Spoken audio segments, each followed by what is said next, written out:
Дорогие якутяне и гости нашей республики, уходит в историю 2016 год.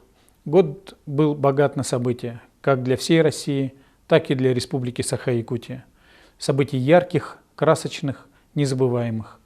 Основные результаты работы 2016 года – рост экономики и социальная стабильность.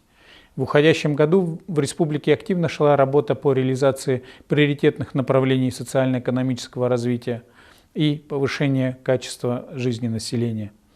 Решены основные задачи, поставленные главой республики на 2016 год перед исполнительными органами государственной власти, муниципальными образованиями и трудовыми коллективами.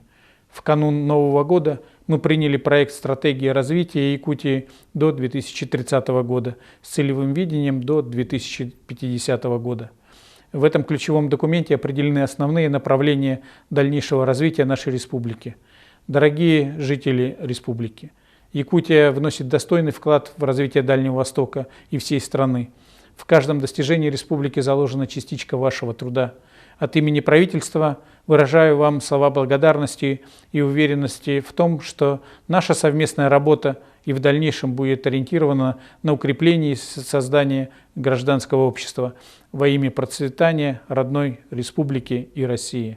Дорогие якутяне, пусть бой курантов на Кремлевской башне даст уверенный старт новому этапу в вашей жизни.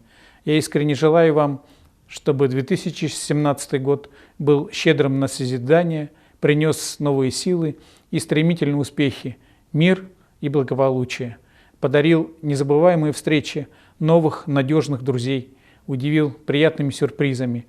Пусть Новый год станет годом счастливых перемен, пусть все добрые дела и замыслы, начатые нами, найдут успешное продолжение в 2017 году. Пусть ваш дом всегда будет согрет теплом, добротой, любовью ваших близких, друзей и коллег, праздничного настроения, счастья и благополучия. С Новым годом!